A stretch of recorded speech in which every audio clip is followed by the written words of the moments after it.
নমস্কার বন্ধুরা, প্রত্যেককে ফোকাস মাধ্যমিক চ্যানেলে স্বাগত জানাই।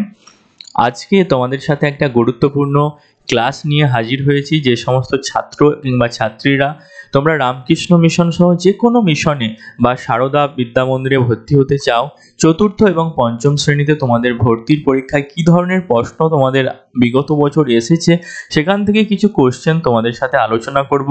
পুরো ভিডিওটা তোমরা মনোযোগ দিয়ে দেখতে থাকো, আশা করি তোমরা কিছুটা হলেও হেল্পফুল হবে এই ভিডিওটা দেখার পর। দেখো, আজকে তোমাদের সাথে আলোচনা করব রামকৃষ্ণ মিশনের বিগত বছরে আসা কিছু গুরুত্বপূর্ণ কোশ্চেন নিয়ে। দেখো, তোমাদের রামকৃষ্ণ মিশনের যে অ্যাডমিশন টেস্ট হয় ক্লাস 4 কিংবা ক্লাস 5-এ, প্রতি শব্দ থেকে কিন্তু প্রতি বছরই প্রায় কোশ্চেন আসে। তো এই প্রতি শব্দ তোমাদেরকে কিন্তু কিছু মনে রাখতে হবে, ঠিক আছে? আজকে তোমাদের সাথে কিছু বিগত বছরে আসা প্রতি শব্দ শেয়ার করছি। আর তোমরা কিন্তু অন্য ভিডিও বা অন্য বই থেকেও যদি তোমরা পেয়ে থাকো সেগুলোও কিন্তু খাতায় একটু নোট করে রেখো, ঠিক আছে? অবশ্যই কিন্তু নোট করে রাখো, কারণ আজকে এই ভিডিওটা তোমরা দেখছো, আবার পরে হয়তো নাও, তোমরা পরে হয়তো এই ভিডিওটা হারিয়ে ফেললে, তখন তো ভুলে যাবে না। সেই জন্য তোমরা খাতায় একটু নোট করে রাখো, ঠিক আছে? দেখো, 1 নম্বর কি বলেছে, দেখো অশ্ব। কি বলেছে? অশ্ব। এই অশ্ব এর প্রতিশব্দ কি কি রয়েছে? অশ্ব মানে হচ্ছে ঘোড়া, ঠিক আছে? এর প্রতিশব্দ রয়েছে ঘোড়া। কেউ কেউ আবার বাজিও বলে এই অশ্বকে, কেউ কেউ বলে ঘোটক। যে কোনো একটা কিন্তু তোমরা পরীক্ষার খাতায় লিখবে, ঠিক আছে? আবার কেউ কেউ বলে তুরঙ্গ। তোমরা পরীক্ষার খাতায় যে কোনো একটা লিখবে, ঠিক আছে? এরপর খ, অর্থাৎ আকাশ। এই আকাশের কি কি প্রতিশব্দ রয়েছে? আকাশের প্রতিশব্দ রয়েছে গগন,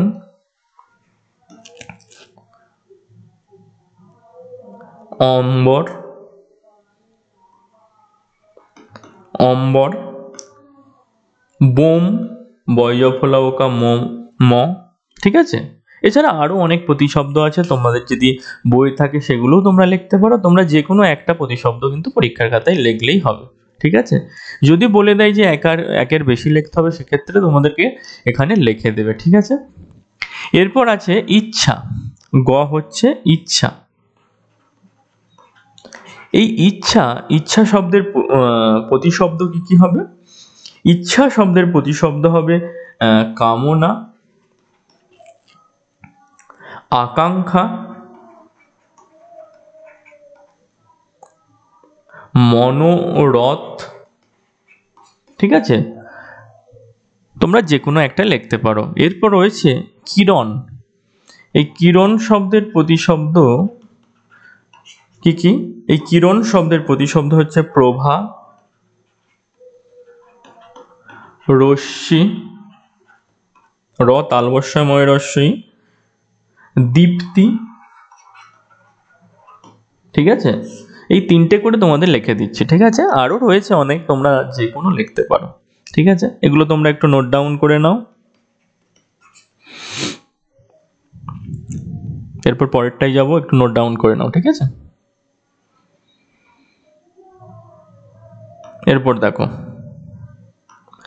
এরপর রয়েছে উয়া।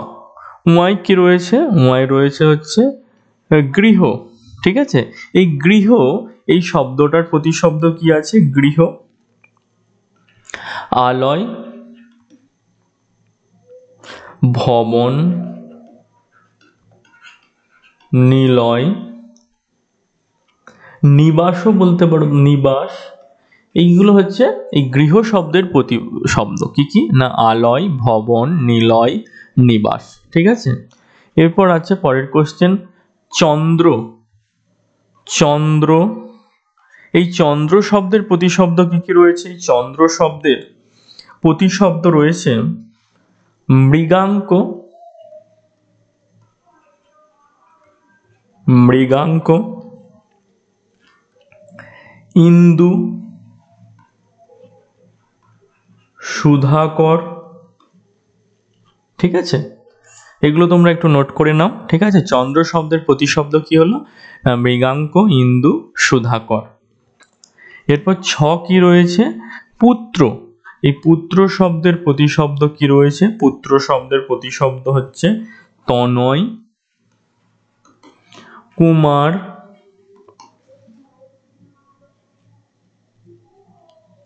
নন্দন।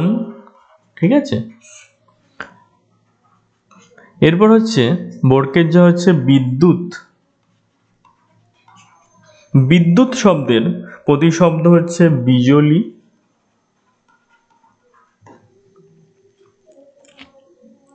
ক্ষণপ্রভা, চপলা। ঠিক আছে, এগুলো তোমরা প্রত্যেকে খাতায় নোট করে নাও।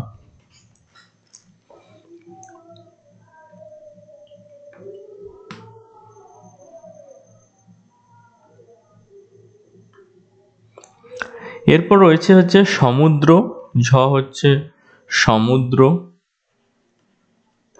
সমুদ্র শব্দের প্রতিশব্দ কি আছে? সাগর, পাথার, অর্ণব। ঠিক আছে, এগুলো হচ্ছে সমুদ্র শব্দের প্রতিশব্দ। এরপর ইও আছে হচ্ছে সর্প। সর্প শব্দের প্রতিশব্দ কি কি রয়েছে? না, সর্প শব্দের প্রতিশব্দ আছে ফণী, বিষধর,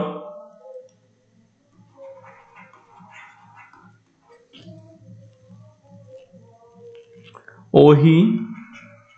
ঠিক আছে, এগুলো হচ্ছে সর্প শব্দের প্রতিশব্দ। এরপর ট আছে ঈশ্বর।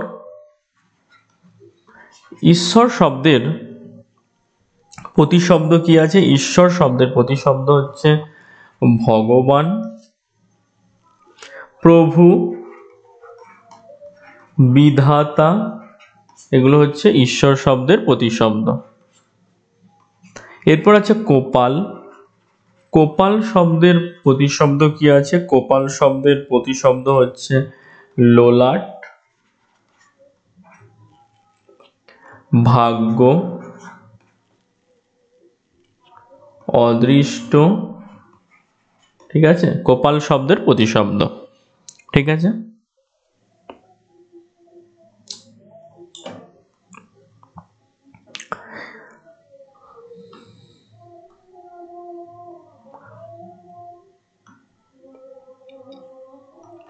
এরপর দেখো ড হচ্ছে গ্রাম। ড হচ্ছে গ্রাম। গ্রাম শব্দের প্রতিশব্দ কি কি রয়েছে? গ্রাম শব্দের প্রতিশব্দ রয়েছে পল্লী। গ্রাম শব্দের প্রতিশব্দ গাঁ, পাড়া, গাঁও তোমরা বলতে পারো। ঠিক আছে, এরপর ঢ হচ্ছে রাজা। রাজা শব্দের প্রতিশব্দ কি? না, রাজা শব্দের প্রতিশব্দ হচ্ছে নৃপতি, নরপতি, মহিপাল। এগুলো হচ্ছে রাজা শব্দের প্রতিশব্দ। এরপর আছে মধ্যাহ্ন হচ্ছে অঙ্গ। অঙ্গ শব্দের অর্থ কি? অঙ্গ শব্দের প্রতিশব্দ কি? না, অঙ্গ শব্দের প্রতিশব্দ হচ্ছে শরীর, গাত্র, দেহ, তনু। এগুলো হচ্ছে অঙ্গ শব্দের প্রতিশব্দ। এগুলো তোমরা প্রত্যেকই খাতায় কিন্তু নোট ডাউন করে নাও, বারবার প্র্যাকটিস করতে থাকো। ঠিক আছে, তাহলেই দেখবে তোমাদের মনে গেঁথে যাচ্ছে, আর ভুলবে না। ঠিক আছে, আজকের ভিডিওটা এখানেই শেষ করলাম। যদি ভালো লাগে একটা লাইক করো। তোমরা কোন জায়গা থেকে ভিডিওটা দেখছো বা কোন জেলা থেকে দেখছো সেটা কিন্তু একটু কমেন্ট করে প্লিজ জানিও। আর নতুন হয়ে থাকলে অবশ্যই সাবস্ক্রাইব করে পাশে থাকা বেল আইকনটা একটু ক্লিক করে দিও, যাতে সবার আগে আমাদের ভিডিওর নোটিফিকেশন তোমাদের কাছে পৌঁছে যায়। টাটা, শুভরাত্রি।